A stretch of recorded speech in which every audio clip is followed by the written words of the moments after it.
So I'll ask to have that agenda item. Good afternoon, everyone. Welcome to the Moscow City Council Administrative Committee meeting for Monday, September 12th, 2016. Apparently there's been an addition to the agenda. Would you like to tell us about that, Gary? Yes, sir. We have the downtown block party that is in conjunction with the University of Idaho for Homecoming Week. Was intended to be on this agenda. It'd be pretty much the same as last year. It has to do with street closure as well as application for a couple of beer gardens downtown in conformance with the council's policy and procedure.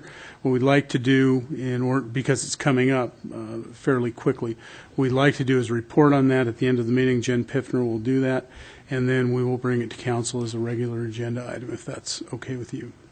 Certainly. That would be on the September 30th? Is that Yes. the date? Yeah. And the good faith reason is that we had mistakenly thought it was included with the other request for street closure, but we just made a mistake in times of the essence in getting it before council. Okay. Sounds good. Okay. We need to have a vote to add that to the agenda. I suppose we could do that. All those in favor of allowing the addition to the agenda? It's approved, then. We'll look forward to hearing Jen regale us with tales of beer gardens later on in the meeting. The first item on the agenda then is the approval of the Administrative Committee minutes from July 25th. I move that we approve them. I'll second that. Right, moved and seconded. All those in favor? Aye. Against? Motion carries. We'll approve those minutes. Second item on the agenda today is Idaho Transportation Public Transportation Grant Compliance Requirements Resolution, and Alyssa Anderson's going to tell us about the details of that so we can get that underway. Good afternoon.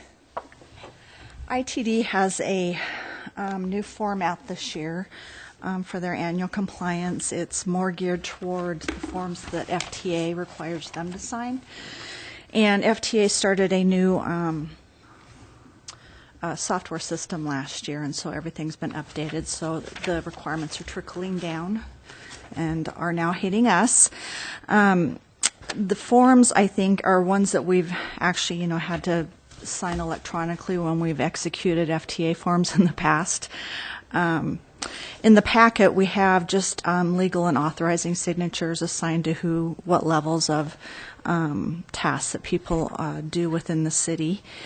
And then we have the resolution for the Board of Directors or City Council members. And then we go into the statutory requirements, which are very standard, and certification and assurances, the lobbying, debarment, nothing really new that we have signed in the past, the Title VI program, and disadvantaged business enterprise, a good faith estimate there, and the forms are geared a little bit toward public transportation providers, so not everything fits the criteria for us, so I modified them a little bit. And then I also included for you, it's a copy of the budget, which this actual project applies to, but these forms will be good for any project we have with them over the next year. And so the resolution was the last document in your packet, and basically it just assigns me to manage the grant on the city's behalf. So I can answer any questions on those forms if anyone has any. So, seems pretty straightforward to me. The forms are all there in the packet to be viewed by anyone, and they seem pretty much standard procedure. On all these projects are ones that certainly want to see move forward. So I would think that this is something we recommend to move on to council on the consent agenda, probably. Oh, I agree. Okay, thank you. And we can do that with a resolution? Yeah, Yes. Okay, thank you. Thank you, Alyssa. Okay, the next thing on the agenda is a request to allow beer gardens within public right-of-way in limited motor business zones. Rod's going to tell us about the expansion of that rule. Good afternoon. As council is aware, open containers are prohibited within the city limits and the public right-of-ways and public streets unless council passes a resolution authorizing to be allowed in certain beer gardens, but that's only located within the central business districts or within city parks. And the only other places where open containers of alcohol are allowed are at public sidewalk cafes or at restaurant sidewalk cafes, as long as they're licensed properly. I was asked to consider, with some of the changing nature and some of the businesses within the community, to see if we could find a way to expand the permissive use of beer gardens outside of the central business district. And so what I have here before you today is an ordinance that would expand the use into the motor business district. But as you get out into the motor business district, there's just some concerns about the traffic. Traffic's a little bit different than is downtown. And so we limited this to specifically to local roads as designated by the 2010 classification map, street classification map. And if this resolution was passed, people would still have to come for council for a resolution to get permission to be able to have an event in the street or public right-of-way where open containers could be used. Jim? Let me I want you to reiterate or agree or disagree. All of the rules that are in place now for the use of beer gardens as it is set up would have to be adhered to if someone else wanted to use a beer garden that were not in the central business district. That's essentially what we're doing here. Or just expanded it into the motor business, Right. not everywhere else in the city, just that particular other zone. Right. And since we cannot block off the state highway or the US 95, we have to keep it to essentially city streets. No, we probably would have a hard time trying to close the highway. The ITD would probably not relinquish that. But there are other roads, there's collectors and arterials that go through those different zones, and we were kind of looking at, I think it's average daily trips, how many cars are on a road and how many people would be impacted by a closure. Gary? One of the things when the request came through, we looked at what the council had considered in the central business district discussion. And the idea was to open it up to try to have community celebrations and those sorts of things that add to the spirit of community. There are these establishments, the so-called brewery district, which now inhabits portions of Jackson Street, is just one of those areas. But the ordinance is crafted to be as limiting as possible in the motor business district, because you have motor business districts along 6th Street, along some very busy, as Rod indicated, collectors and our minor arterial streets. So to close those down would seriously impact and impede traffic moving through those corridors.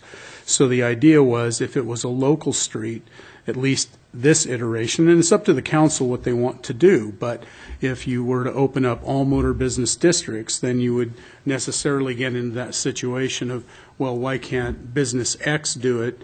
Business X is on a local street. Business Y, who's on an arterial street, obviously the traffic impacts, the safety, all of those sorts of things are totally different. So the idea was to craft the ordinance as narrowly as possible. If there are other businesses that are adjacent to, are located in a motor business zone, adjacent to a local street as designated by that current street map, 2010? 2010. Then it would be allowed. And the idea is it's low impact. It's limited to an eating and drinking establishment that is adjacent to that local street. So, again, it's very specifically, narrowly crafted so that it doesn't apply throughout the motor business district. Anybody else have comments on that? Sounds to me like a nice compromise between needing to control the street traffic at that point in a motor business, but then also allowing this group of businesses to have their events in the street as well. I think it's okay. Tyler's here. He was instrumental in looking at this. If you'd like to hear from him as far as traffic and impacts and the logic that went into crafting the ordinance, be certainly happy to. Yeah, certainly love to hear his comments on it. The pictures that are in the packet that show the detours around the proposed one, the current proposed ones, seem quite reasonable. Yeah.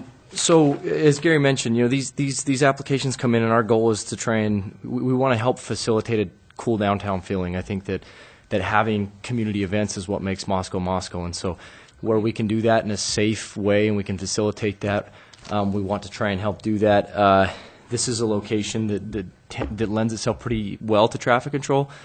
We can make some accommodations and really keep access to almost everything in the area. There's far more businesses impacted when we close Main Street, for example. And another thing to consider is that as each of these come in, just because it's allowable under the ordinance doesn't mean that they always get approval. We still put those out for approval, so there may be extenuating circumstances where we would say, no, actually, this doesn't work on this date in this location for whatever reason, and we can do those for any location. It could be we have a conflicting event, we have, expect a lot of traffic for whatever reason, there's other detours in other areas, other closures that are impacting that location. So it doesn't mean that it's just a blanket approval for these locations either. It's still subject to review so that we can make sure it works for the community. Gary. Yeah, and what Tyler's referring to, of course, is a resolution that the council must approve a beer garden by resolution, can specifically put whatever parameters on it that it wishes. Typically, it has to do with controls, it has to do with law enforcement personnel, and those sorts of things. So all of the typical licensing things are still in place. You've got in front of you, logistically, a two-part process. The first is since open container is prohibited except by council resolution within city parks and in the central business district, you would first have to recommend that a change in ordinance is what you want to do. Then that will proceed to council. In order that we can move this along, we've also received an application from Rants and Raves Brewery to do this. If the committee would like, if they recommend that the council consider this ordinance, then we're prepared to move that proposed resolution, or at least the application, forward. So at City Council on the 19th, the council can consider an ordinance change. If that is approved, then the council can, when the ordinance becomes effective, could make their resolution effective if they want to grant that beer garden. Right, and we could, at that council meeting, we could do both of those things back to back at that meeting. Once the resolution is approved, it could take effect immediately, and we could approve that. It would take effect when the ordinance becomes effective. It has to be published according to law. And if I might mention, there's the application for the beer and wine garden that goes through the city council, and then there's, in addition to that, there's the application for the community event, and so that's for the road closure itself, and that application comes in through the community, through the engineering office. Sandra will process those, and then that gets sent out to police, fire, public works, and everybody reviews that application, and so that's already checked to make sure that that would be kosher on the day and the thing that's requested before the alcohol permit is then processed. Yeah, it seems like a good process where the logistics are covered prior to the application for the alcohol permit. Seems reasonable way to do it. John, you have anything? I'm okay with it. I think that the fact that we're trying to increase the width and breadth of the area downtown to include more things, especially to the north, I think is a good idea. And what brought this whole thing on appears to me like a good thing for us to be doing. And since we've already got controls in place, we can use those same controls, make everybody meet the same regulations. I see no problem with it. I'm in favor of it also. All right. I see we had someone in the audience that would like to make a comment. Thank you, Come up Tyler. and identify yourself and sit at the table and tell us what's on your mind. Yeah, thank you. My name's Graham Lilly. I'm the owner of Hungadunga. And I support the resolution to do this. I just wanted to, if I could, make a request to move the blockade or whatever that would be in place to block the traffic further down so that it doesn't block the entry and exit to our brewery. That is, like I said, I support it. I just, if I could make that request. Gary? Tyler's indicating the street closure part can be taken care of, so that can be accommodated. Okay, great. It looked to me like from the picture, Graham, that that the street closure would be at the corner, and that you'd still be able to go straight into the Rosar's parking lot and access your parking lot from there. Yeah, we were hoping to kind of move it down so that it would also accommodate that other access. It just gets a little tight in there with people kind of trying to pull in and park, and if we could just, Move it might down the be- street, Yeah, like 30 15 or- yards there, so you can Yeah. get in your curb cut there. Yeah, exactly. Okay. Good comment. Speaking of Thank you, microphone. Mr. Lilly. Yeah, we can certainly accommodate Mr. Lilly's request. We have a road closed to local traffic only that we'll have to put at D in the highway. And so that notifies people that it's just if you're going to something in here, come in here. But the hard closure can be shifted to the other side of that entryway on the south side of Hungadunga, and we can accommodate that. It seemed like there'd be still plenty of room for the crowd that might accumulate They there. always say it's better to throw a bigger party in a smaller room anyway. Yeah, that's right. Gary? Okay, again, since we've got kind of a bifurcated action here, I guess I'd like some direction from the committee that you're recommending the approval of the ordinance change to allow this activity in limited portions of the motor business zone, and then we can get to the resolution. Yes. Yes. Okay, and that needs to go on regular agenda. Yes, definitely. Regular agenda. Thanks again, Tyler. Entire thing. Thank you for the input. Rod? And then on the road closure, that is not finalized. I think Tyler put that together last Friday. We were just trying to bring something so you'd get an idea of what we were talking about. Right. So And there is when actual it comes to propo- council, that'll be refined to the point where we know exactly where the road closure would be for that resolution then. Okay, then it would be my recommendation that you call the applicant forward and talk about the actual request and the resolution, and we can move from there. Yeah, certainly. Now? Yeah, I think we should have them come Yes. talk about their application. Tim and Neil. Neil are here, so they can do so. Tim does a much better job at talking than me. Depends on the topic. Thanks. And I think what we're looking for here, gentlemen, is the purpose of the closure, what you intend to accomplish by it, and you've seen the draft resolution, typically what the council requires of a road closure and a beer garden activity, and whether you have any feedback on that. Well, You need to identify yourself, Neil. Oh, sorry, Neil Marzoff with Rents and Raves. We had, I saw the city feedback on it, and totally in agreement. What we're hoping to create, and what our end goal is to create a Oktoberfest type atmosphere that becomes an annual thing, where down the road we could eventually invite many other brewing companies to come down and work with us. Most cities right now that have breweries have some type of Brewers Fest where local breweries all get together. And here locally we have Riverport, and we have Kendrick and Hungadunga and Rants and Raves, and one out in Cottonwood. So there's a lot of breweries that are opening here, and what we want to do is try to keep that revenue within Moscow. We want to create we're trying to call it a Scottstoberfest because we've got the Scottish band that's going to be coming in, and so we're trying to create that type of atmosphere where we attract outside people eventually to coming down to the Moscow area for Scottstoberfest. So really trying to bring revenue into town. As well as, sorry, Tim Kincaid, as well as just recognition of the Moscow Brewing District and what we're doing down there.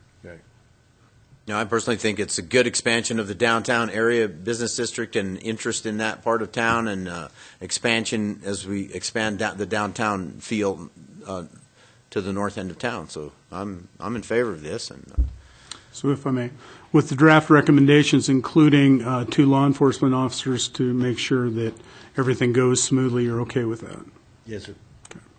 Well, that's part of the process That's anyway. standard, isn't it? Yeah. Okay. And we will be bringing that as a regular agenda item on the 19th as well, since the ordinance has to come separately. Right, and then if the ordinance, for whatever reason, did not pass, then that would be ejected from the agenda because it wouldn't be viable. Okay? Okay? All right, thank you, gentlemen. Thanks, guys. Appreciate it. Okay, so I think we've agreed that we put both of these items on the regular agenda for the 19th, and Yes, sir. that's been duly noted. Okay. All right, then, next item of business on the agenda is a perch request for a letter from council allowing beer and wine license within 300 feet of a school or church per Idaho Code 23-913. Gary? Okay, we have the applicants for the request for reconsideration. If you could come forward. What you have before you, committee, is a history of the request from the Perch to serve beer and wine by the drink for on-premises consumption. Currently, the Perch is licensed for packaged beer and wine sales, retail beer and wine sales, but is prohibited under its current license for beer and wine for on-premises consumption. A couple of reasons for that. The first is that it is located in a zone where a bar cannot exist, so it cannot be a bar by itself. Back in, and I've included the minutes from the previous applications, and what we're talking about here, let me just backtrack a second. I should have given you the what we're here about. Idaho Code indicates or regulates the sale of on-premises liquor, beer, and wine consumption to establishments that are located more than 300 feet from a school or a house of worship or church. The University of Idaho is not considered a school under the Idaho Code for purposes of that definition. However, there are 2 houses of worship churches within 300 feet of the Perch. One is the LDS Institute, located, I believe, approximately 284 feet away from the Perch premises, and the Campus Christian Center, which is located well within 100 feet of the premises. Back in, and I've included the minutes from the previous applications. Let me just go back through those. The first was the City Council of July 21st, 2014. At that time, the then proprietor of the Perch came in, requested that the council issue the 300-foot waiver letter. Council declined to do so. There were issues about whether it was in fact a situation where the Perch was operating as a restaurant or whether it was operating as a tavern. At any rate, the alcohol beverage control, Idaho Alcohol Beverage Control has rules that they determine whether or not an establishment is a restaurant for purposes of sale of beer and wine for on-premises consumption. Council then told the proprietor of the Perch that after a year you could come back in and take a look at it. So came back in, I believe it was March 9th of 2015, and again requested the council reconsider their refusal to issue the letter of waiver. Council or committee at that time, and of course comes back to committee, and in order for a reconsideration to occur, a member of the council who voted on the prevailing side can bring something back for reconsideration. So no council person at that time sponsored that request for reconsideration, so the Perch came back to the committee. At that time, the committee on go ahead. There were no, as I remember, there were no votes Dissenting. Right. Exactly. Right, So it could have been any member of the council, but some member of the council has to do that. Since the council took action in order to reconsider it, then a member of the council has to bring it back. At that time, we made inquiry of the council. No member of the council wanted to sponsor that reconsideration. So the perch was allowed to come back to committee, since the committee is not the council, it's a preliminary committee of the council.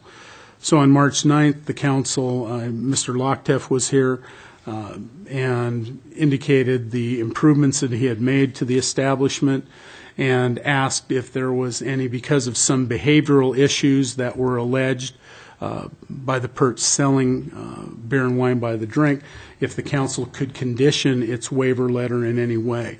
Asked the city attorney to research that. Rod did that, came back on April 13th of 2015 and indicated that the waiver is the waiver. You can't, at least in his opinion, you could not condition that. So if you issued the waiver, then they would be allowed to sell beer and wine for on-premises consumption. Again, the council said, or at least the committee, committee said the owner could have the request reconsidered again 1 year from today. We're considering that a committee reconsideration. So they're here today to talk to you about that. And should this committee determine that they want the council to reconsider it, you can forward it to the council and it will be considered a reconsideration or a request for reconsideration. If this committee does not want it reconsidered, then in the opinion of staff, that ends it here, since it's not something the council wants to sponsor. Of course, later on, if a council member wanted to sponsor a reconsideration, they could come forward before the whole council and ask that the whole council hear it. The council, of course, would vote on that to determine if they wanted to hear it. So to give Mr. Lockteff and Ms. Singh the opportunity to address you, it's your floor. Thank you. Sorry I was late. I didn't consider the construction on Highway 95, which is a long time coming. We have been operating for all this time to the best of our abilities. I don't believe that we have anything that anybody could complain directly because of the perch. The consideration was that we would be a restaurant. That was a big mark. We're selling approximately between 55 and 60% of our sales are in food. So I think that that qualifies us to have this waiver. If I may put my oar in the water one more time. One of the things that's required, and whether or not the perch is operating as a restaurant really is irrelevant to the question of waiver. Whether it's a restaurant or whether it's a tavern or whether it's a bar, the council still needs to issue a waiver of that 300-foot minimum requirement in order to serve alcohol by the drink. So understand that the discussion of a restaurant, but it's really irrelevant to whether or not they need a waiver. They do need a waiver either way. That's very, very true. However, that was a big mark against us because we were just establishing as a restaurant. Here, the perch establishes a restaurant. The applicants could petition to come before the city council, again requesting a waiver because we are a restaurant. And I believe that the state law requires that we do at least 40% in food before we can sell drink by the glass. What would happen is if the city did grant the waiver, the alcohol and beverage control would allow them a period of time to establish themselves as a restaurant. Right now, if they're a restaurant and they're selling 40 or 50% food, I don't know what else would be part of the restaurant at this time. They're not selling anything in the restaurant other than maybe soda pop or something. But they would give them an opportunity to establish themselves versus the on-site consumption alcohol versus the food sale. I've also, excuse me. But the state still has to sign off on whether or not the definition of restaurant has been met according to their definition? Yes, they have the authority to regulate that, and they would audit that. True. And they haven't done so. No, they were in the process last time, and they were coming in and found out that they weren't even close and were going to shut it down. That's when the prior owner abandoned the property, or at least that's what was represented to me, and new owners or new management has come in. But the state will not consider this unless we gave the waiver. Is that correct? In Yeah, other words, they the could state's not going to come in and say you're a restaurant or a tavern until we would allow the waiver to begin with. Correct. Do we know how the Perch was able to start selling beer by the glass on premise? Because the Perch's physical property has not changed. The Mormon Church's property has not changed, and neither has the property across the street of the Campus Christian Center. And so for a while, a number of years, I don't know exactly how long, I do know that I was the one that installed the draft system that was in the Perch. And I've been retired now for 4 years, and so it was somewhere between 4 and 7 years ago that I put that in. And at the time, there was not a problem. What caused the problem? Does anybody know? I believe that the problem that came to attention, they were changing to be a restaurant. They were getting building permits, and all of a sudden, I think city staff at that point started to inquire and realized they didn't have the proper waiver. And this was the prior owner-operator of the establishment. And so we were working to rectify that.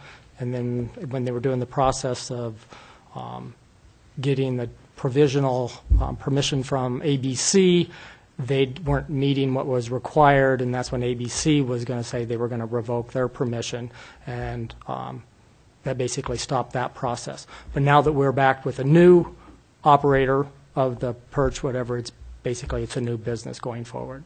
Well, the ABC issued us the license, the city issued the license, the county issued the license.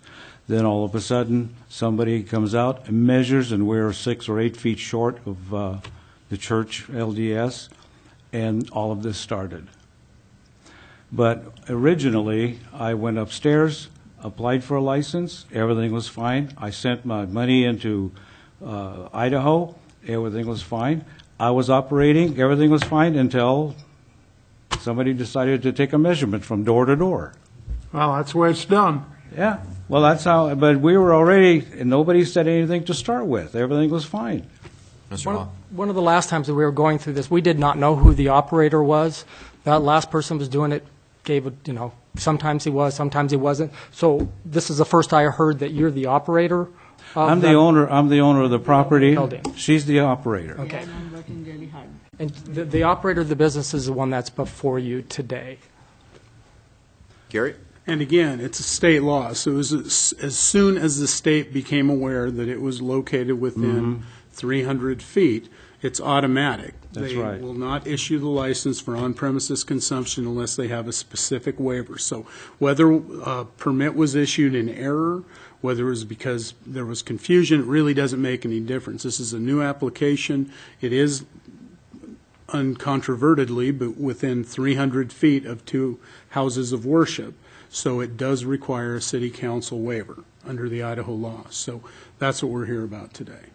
And if I may as well, that I know there are folks here who are interested in it. The council has taken opinion before or testimony. You're certainly free to do that. But whether the established houses of worship or schools are in favor or not in favor, it is the council's decision to make that independently of that. So it's a discretionary function. So, as far as I understand, the Mormon Church does not want this to be, and the Campus Christian Center doesn't care. I can't say either way. You have a letter that was submitted by the LDS Institute. You can certainly, I don't know if there's a representative in the audience. There, as I said, there may be folks who want to talk about that. You certainly can do that. I don't know of the opinion of the Campus Christian Center. I certainly did not contact them. But they were given notice that this was coming up today. Okay, to go back a little bit, you know, a lot of the controversy surrounding this has to do with the fact that the original buy the drink permit was issued erroneously, and I agree. In ignorance of the law. I agree. Right. Exactly, and so and that creates a situation where whoever the operator of the business was started out doing that, thinking they were within the rules, and then after the fact, was shut down because of we're not within the rules, and sorry, that's the rules. Right. If we made a mistake, that's tough. And we didn't make the mistake, but I have no idea who did. But I'm willing to accept that. You're absolutely correct. This is why I'm here asking for a waiver.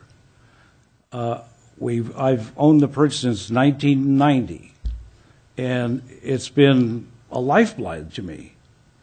And this is all the investments and all the stuff. I realized we did it in ignorance by applying for licenses, and nobody corrected me at the time, and nobody actually knew it.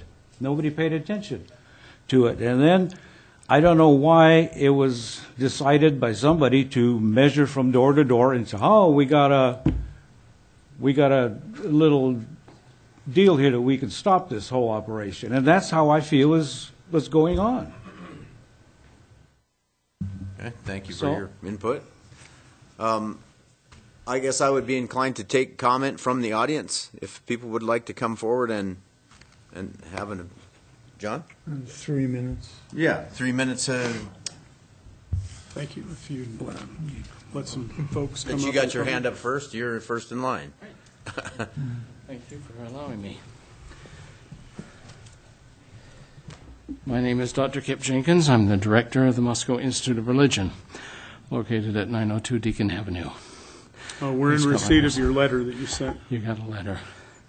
I won't go through the letter. I would just like to ask this question. If the Perch had built their building in 1927, got a liquor license, operated for 30 years, and then we came in 1957, built a church, measured the property distance at 293 feet, and then I came to you and said, now that we have built a church, I would like you to remove the liquor license from the Perch. I think you'd laugh me to scorn. I think you'd say, sorry, Dr. Jenkins, they've operated for 30 years with a liquor license. They had the right.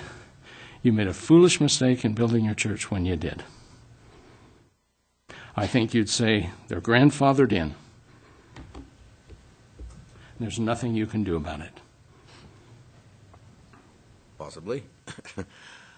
The truth is, the church built its building in 1927. And for 30 years, we operated as a church and a school. When the church converted that single-family dwelling into a convenience store, we had no problem with it. No problem whatsoever. But then they wanted a liquor license, and we said no. We came before the city council in the 1960s, and we said what I'm saying to you now. We've been a church for 30 years in that location. We were 30 years before the Perch was even thought of. We should have been grandfathered in. We requested that the city council not give the Perch the opportunity to have a liquor license. We brought, Dr. Brian Weston was the director of the Institute. He brought guests, I think he had 12 according to our history, and he presented a petition of over 800 signatures asking you not to grant a waiver to the state ordinance that does not allow an establishment to have a liquor license. You didn't grandfather us in. You ignored us. You even challenged that we were not a church and a school. We presented overwhelming evidence that we were, with members. We still have a church and a school there. I have 295 young single adults that come to that building for church. I have 150 that come to that University of Idaho students that come for a school. You have never, ever given me opportunity to even offer a compromise. How would you feel if it was your home?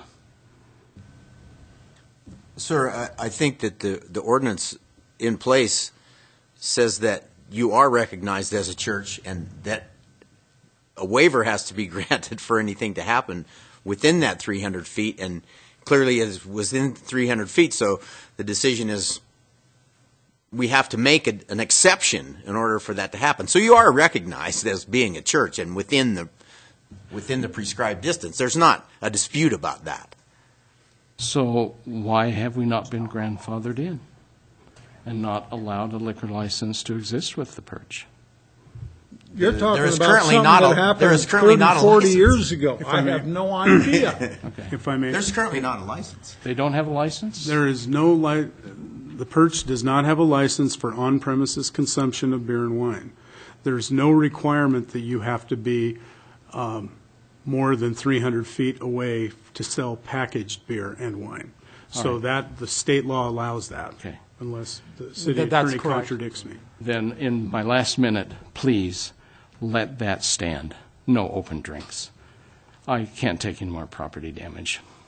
And it just is too easy access. Let the Perch specialize in restaurant and sell all the soft drinks they can, because I've never had any damage with somebody drinking too much Coca-Cola. But I have damage resulting in thousands of dollars every single year because of ease of alcohol access. Thank you. Thank you for your comment, sir. Anyone else?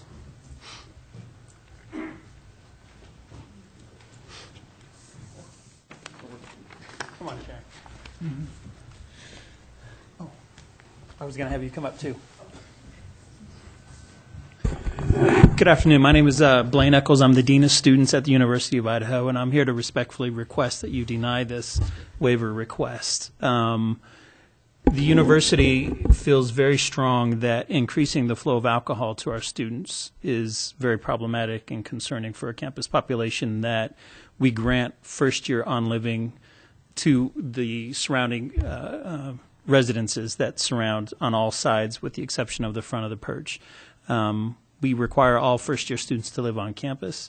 The target population for this facility is the campus population. They've had very aggressive drink specials in the past that target our students in particular, referring to have a break from your finals studying. They sell tubs of alcohol to students, 32 ounces in mass. They've done price promotions, $2.50 for a tub of alcohol.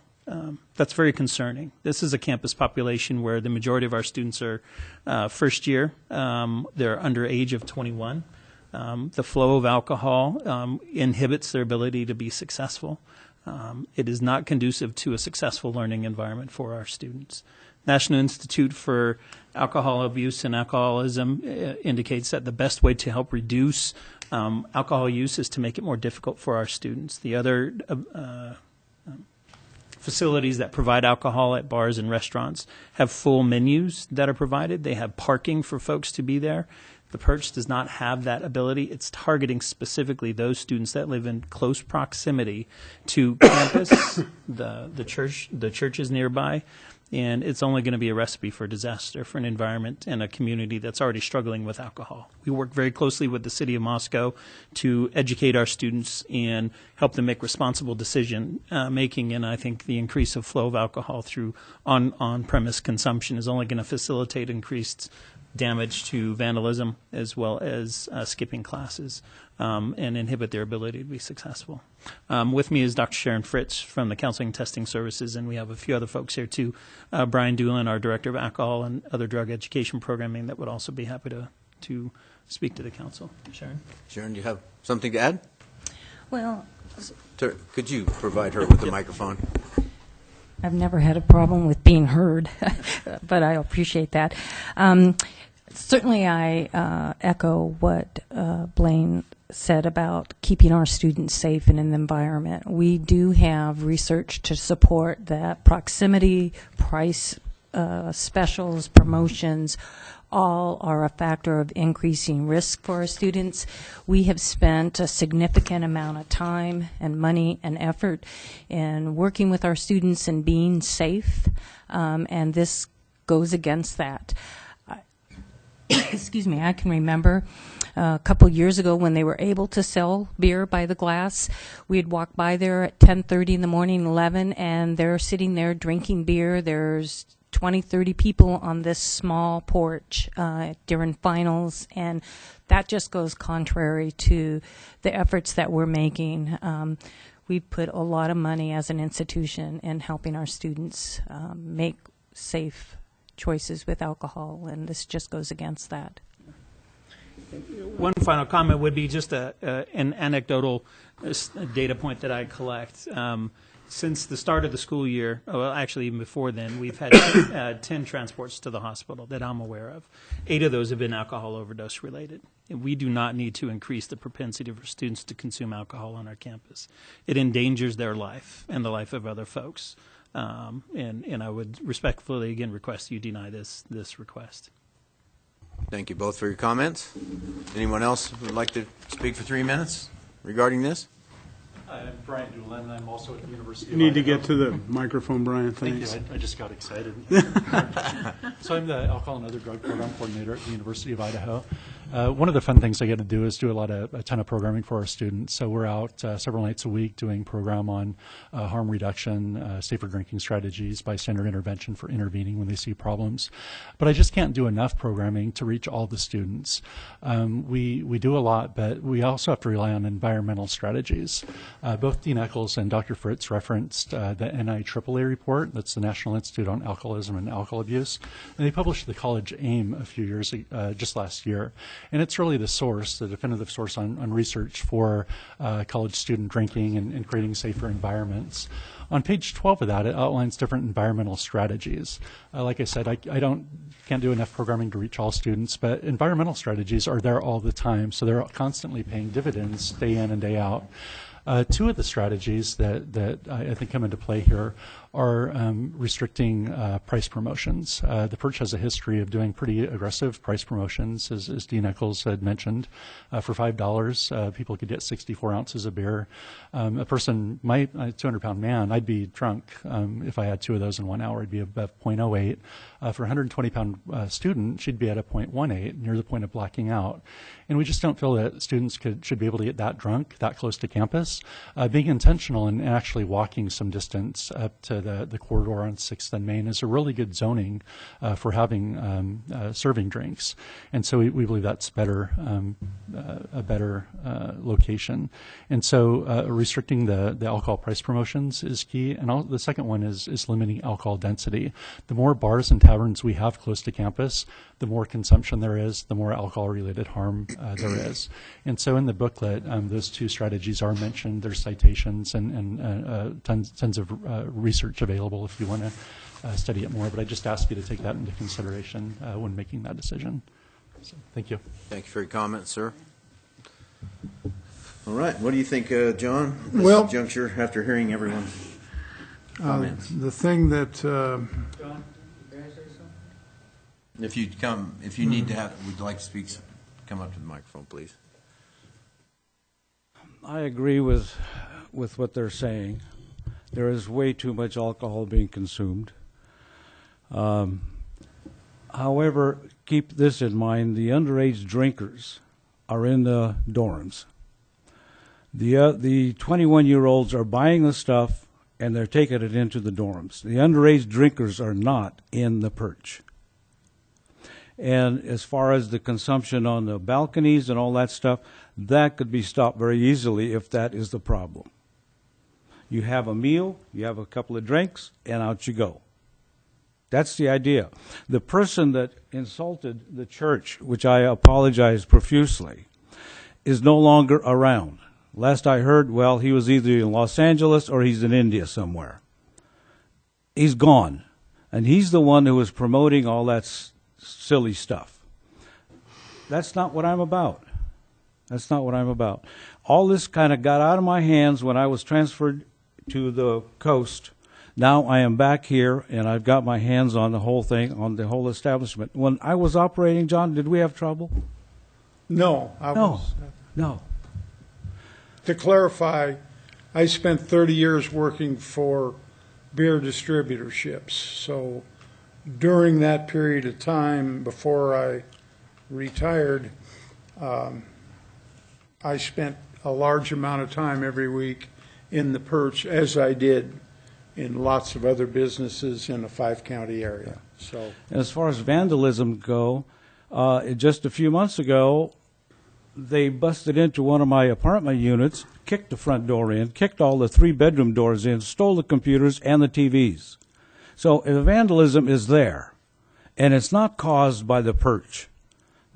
So you just have to be reasonable about the whole thing. And that's what I'm asking for. To be clear, you're not operating the Perch. I'm not operating the Perch, but I'm here every other week. And Farouk is doing a fantastic job. And I talk to her all the time. And if there's a problem, I fly down here. It'll be a lot quicker as soon as they finish the highway. Thank you, sir. getting back to your question to me, I've noticed that we've had 3 speakers essentially, and they have all mentioned money. And I don't think this discussion should be about money. I don't think the amount that Mr. Lockteff has to pay or doesn't get paid, the amount that the church has to pay in fixing stuff, or the amount that the university has to pay in trying to educate people one way or another. To me, that's not the issue. Those are things that either should or shouldn't be done out of the purview of the city council. My issue is the 300-foot cutoff. And if you're within 300 feet, I'm sorry, I can't vote for it. Not for any other reason. Like I said, I spent 30 years working in the beer and wine industry. And so my reason for not voting for this has nothing to do with the other reasons. It is simply because the state has given us a drop-dead distance of 300 feet. The perch is within 300 feet. The new owner has to operate under the old laws. That's where I'm coming from. Okay. Gina? I hear both sides, and I commiserate with both standpoints. I, too, however, look at this as a black and white topic. This is distance, 300 feet or more. And right now, I, too, cannot support a waiver for that reason alone. Thank you. This is the second time that I've been through this discussion, and I've heard a lot of the same people myself, and I've made myself a customer at the Perch from time to time to see how things have progressed, and I really haven't seen any progress that it's becoming a restaurant where it's becoming a place where people go to eat and then have an occasional beer. I think it's still trying to be a bar in a zone where it's not allowed, and for that reason, I'm going to have to say that I'm going to have to oppose the exception to the rule as well. So I guess since all of us are of like mind on that, I think we're going to have to say we're not going to forward this to council, and I would still say see what you can do about making the place a restaurant, and if it becomes that, bring it back to us. We'll certainly consider it again, but at this time I think things have not changed enough to make me want to change my way of thinking on it.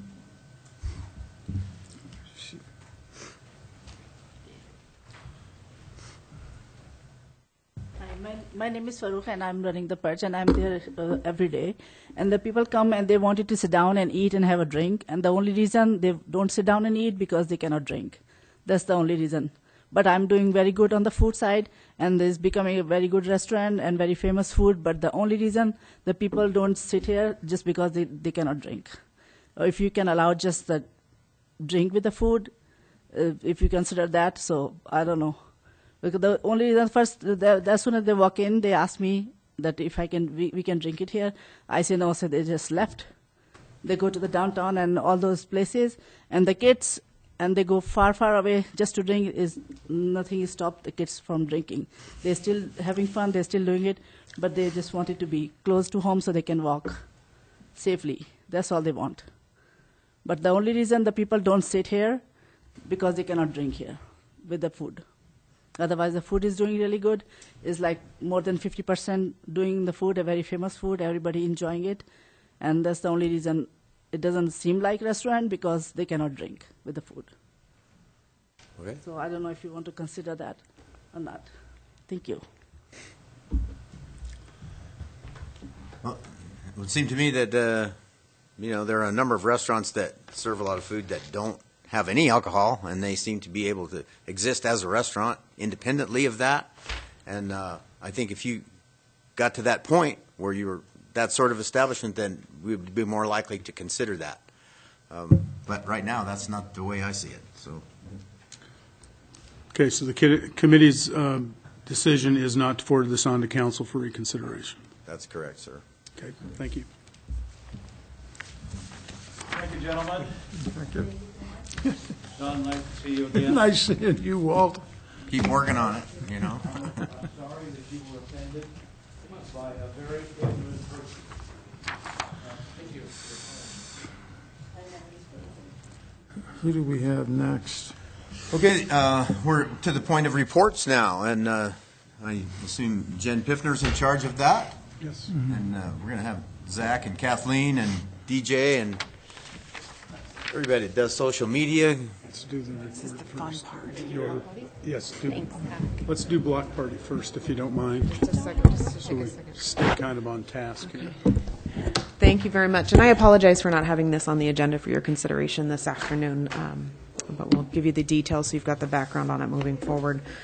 This year's block party is a partnership with the Chamber of Commerce, the University of Idaho. We're actually partnering with the alumni office and the homecoming team. So it's Friday night of homecoming before the homecoming game on the 1st.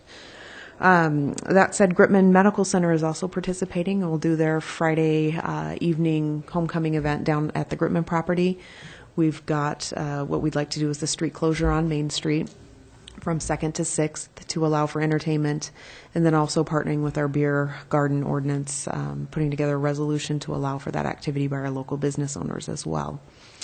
Some of the high points from the resolution from last year, which would be similar to that we would see this year, would include the resolution would provide the authority for city staff to approve catering permits. They would bring in, a typical vendor would do a catering permit, a map of what their beer garden area would look like, ensure certain liability insurance and those types of requirements, and would also provide, some of the details include the barriers, the 44-inch barriers, and we've provided an alternative with that with our barrier program, and also 2 people to check the entrances at each of those areas. Because this is a city event, police services would be provided by the city for the event as a whole. So that's something different than you would see, for instance, if another business came in and asked for a street closure and a beer garden. That would be a little bit different in this instance. Barriers, let's see here. The interested vendors that would like to participate with the beer garden would have up to 5 days before the event, so September 25th. To put in that application, upon which the staff would review it, and then approve it through the PD and the folks that we approve catering permits through for the event later that week. So it's kind of the basis of where we're at. We're looking at the event running from about 6 to 8 that evening, because with the bonfire, serpentine, all those other events going on that evening, folks will probably want to meander on up to campus to take part in that as well. So it could be a really fun night. It will be a really fun night. Other activities going on the next morning, of course, is the homecoming parade, and then the farmers market will be moving over into Jackson Street parking lot, as they have done the past several years. Jen, did you say Gritman was going to be, and where is their? They'll be doing their event down on the Gritman property in the parking lot. I believe they do it out of the front entrance of the parking lot. That street between. Mm-hmm. Okay. Yep. Just, Just information only. You bet. So. Okay. It's kind of the basis of where we're at. We're looking at the event running from about 6 to 8 that evening, because with the bonfire, serpentine, all those other events going on that evening, folks will probably want to meander on up to campus to take part in that as well. So it could be a really fun night. It will be a really fun night. Jen, did you say Gritman was going to be, and where is their?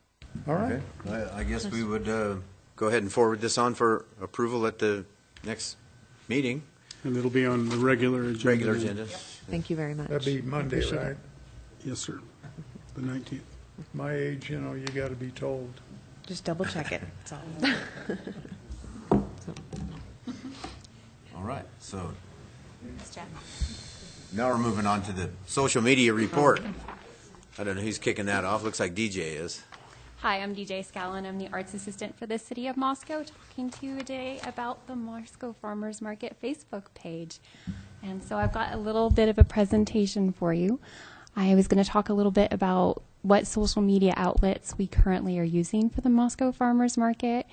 We have Facebook and Twitter, Yelp, TripAdvisor, Foursquare, Local Harvest, Visit Idaho, Agrilicious, SoilMate, Idaho Preferred, and then we also have a listing on the USDA Agricultural Marketing Service, which goes out nationwide, of course.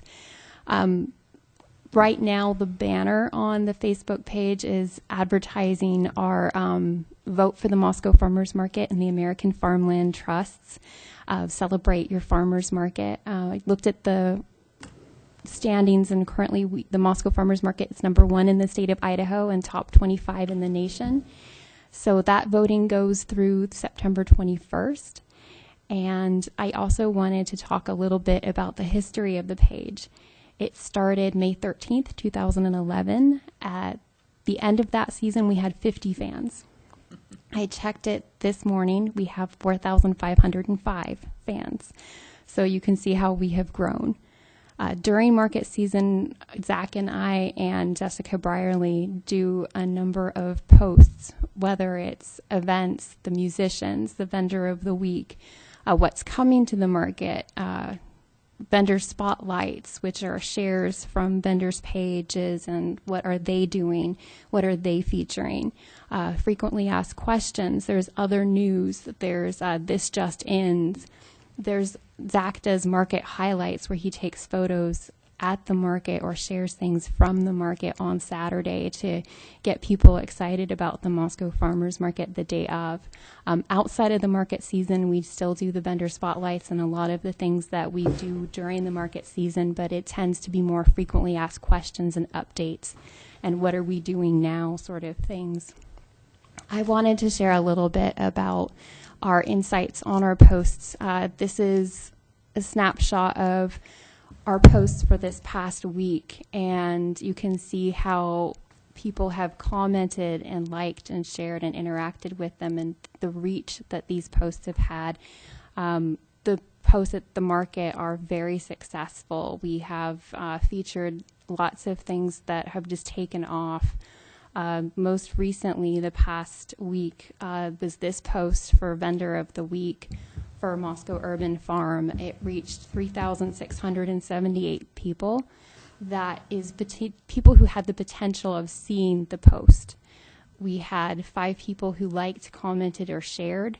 We had 13 people who clicked on the post, whether that's viewing the image, clicking to see more, clicking on our Moscow Farmers Market link to go to our page. So that's an idea of what an average post is reaching and being shared and information like that. This is a page summary. So the actions on the page are clicks for our contact information would be an example of that. Page views is people who actually click to go to our Facebook page for the Moscow Farmers Market. Page likes is, of course, our fans. The reach would be people who have the potential to be reached. This includes like, comments, and shares. Post engagements are people who are liking, commenting, and sharing. And then videos, that's people who've actually viewed the videos on the page for at least 3 seconds. And this is a snapshot you can see for the last 28 days of our page. This is an example of the countries, the languages that our page is reaching. The United States being the most, also Moscow being the most, going all the way down to English being the most, down to Italian, and lots of different people and that we're interacting with. Women are our biggest fans with the age group of 25 to 34, and that gives you an idea of who we are interacting with and who we're reaching. This is people reached. That's people who have actually, we have the potential of seeing our posts. The gray is remaining from this, and then the blue is people who actually liked and commented and actually had the ability, to see the post. The people engagement, the gray stayed from the previous slide, and then the blue is who actually liked, commented, and shared for our page. So you can see how it changes and shifts from who we actually have on our page to who we're actually reaching. And then I'll hand this over for Instagram for Zach Ellis. All right, because Facebook has been doing so well, we decided to try our hand on Instagram, which is an image-based social network for smartphones, has about 400 million users. Almost half of all millennials have an account. 61% of high school seniors use it daily. High school and college students anymore, they see Facebook as the social network for their parents. So make of that what you will. We want to make sure that we're also reaching the college students because we've got some cool things going on. We created our account on March 26, 2015. I believe Jen created that. And we started using it for the farmers market near the beginning of this season, had 55 followers. Within the first month, that kind of exploded to 200. We've used it for Art Walk, Entertainment in the Park, a few other city events. And we're working on methods to grow our following, such as reciprocal following with other community organizations, small businesses. We're encouraging participation in the comments. This is what our account would look like on a smartphone. You'll see here, you can see pictures that we've posted. Our 97 posts have about 898 likes so far. I picked up some data, found that pictures of food are, of course, some of our most popular posts, averaging about 10.6 likes apiece. I can certainly understand why. Instagram also has features such as maps, hashtags. Here you can see there's a little number there. Most of the posts that we've posted so far have been at the market, but you'll see there are also some from other events around town. This here is one of the most successful recent posts. You may recognize these cookies from the branding presentation last week. It's 30 likes, a bunch of comments. We're able to respond to questions. Yarn Dancing was asking where the cookies came from, so we were able to convey that information. You'll see up at the top we've got hashtags, hashtag Moscow, Idaho, hashtag Idahome, Idahome being a popular one, combining Idaho and home for those who are proud to call Idaho home. People who may not even be from Moscow, they may be in Nampa, will type that into a search bar to see cool things happening in Idaho, and that brings them to our account. Facebook and Instagram, doesn't Facebook own Instagram? Facebook recently bought Instagram. Think they see potential in Instagram to be the next big social network because of its popularity with young people. So if you, for instance, pay extra to boost a post on Facebook, does it also go to Instagram? Do you also get exposure there, or do you have to pay extra for that? I don't believe they're connected yet. It's my understanding that we can pay extra to boost on Facebook, and Instagram is working on creating a similar program for Instagram. But as far as I'm aware, they're two distinct promotional programs. Thank you.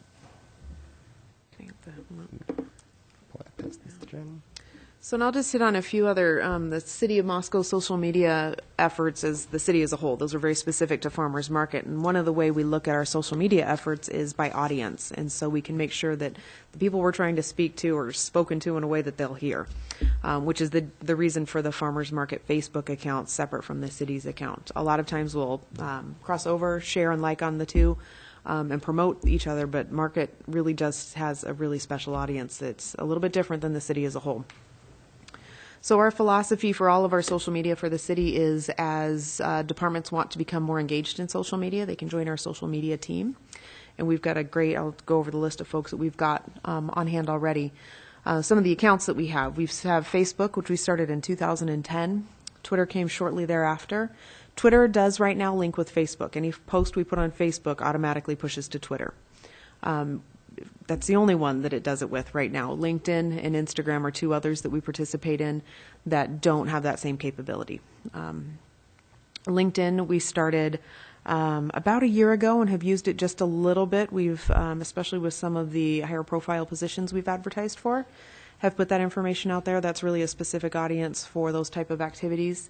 And then the Instagram, as Zach mentioned, we reserved that. We actually went in and reserved any variation, or not any variation, but some sort of City of Moscow ID something for a lot of these social media sites, whether we were ready to use them or not, but we wanted to make sure we had that tag locked in sooner rather than later. So, and then Instagram, of course, started this summer. That one is a little bit trickier in that it's only, you only post from your phone.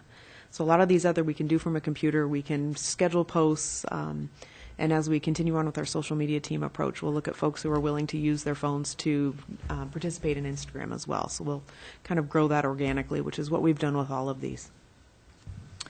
The team we have in place right now, we have Chief Nickerson from Fire, Jessica Byerly, Farmers Market.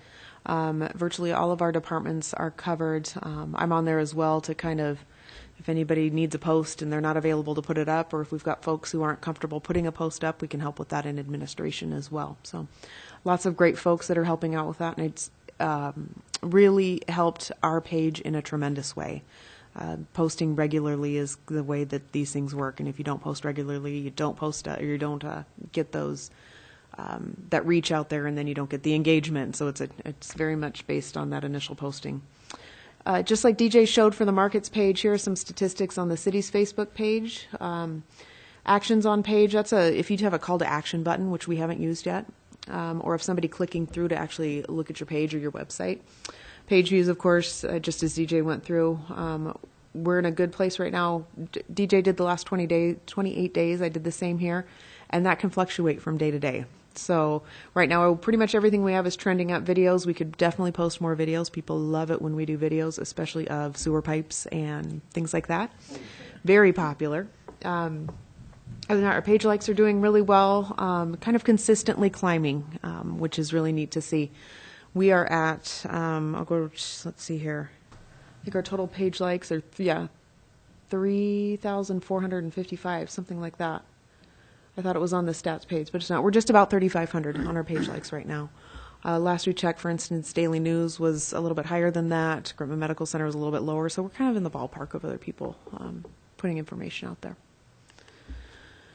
And then with Twitter, same 28-day summary. This is the one where our Facebook posts push to Twitter. Nobody is actually going into Twitter and making a specific post unless we're targeting something, and then I'll do some of that activity from my computer upstairs. So one of the things we may need to look at in the future is as different social media platforms have different requirements and abilities for posting, is looking at a different management system to make sure the post goes out 140 characters for Twitter, 2 paragraphs and a picture for Facebook, just a picture for Instagram, and LinkedIn something completely different. So as we look at how we manage those and how we can do it as efficiently and to get the most bang for our buck out of it, that's something we consider. Twitter's not climbing as fast, and that's probably because we're pushing the Facebook to Twitter. If we had more specific Twitter language and really get into more of the hashtags there, we'd probably see a little more growth there. But as we move forward, we'll continue to look at that. So, and then LinkedIn, as I mentioned, we've just kind of used this one a little bit over the last year, talking about employment positions and things like that, and we'll continue to push more out in that manner. each of these have a good profile put up. I mean, all the information's there, how to find us and whatnot, so we're very searchable. We just haven't populated, for instance, LinkedIn as much. And you can see our numbers aren't as great here. We have about 350 some odd followers on Twitter, or excuse me, on LinkedIn. And then on Instagram, that one is climbing, not slowly, but surely. It's definitely going through the roof with some of the posts that Zach's primarily been doing. I think I've done a couple of those as well, but we've got a few other folks that may be interested in doing that as we move forward. We've talked about Parks and Rec and kids soccer and triathlon and those kinds of things. So it's just having somebody who's quick on their phone to do that and not have it impact the fact that they're working an event or doing something else that day. So doing really well and some really great photos coming from that. One thing, as Zach mentioned, people will comment and we can respond to them. Facebook's picked up on that quite a bit in the last year. People say, hey, what's up with road construction on 3rd?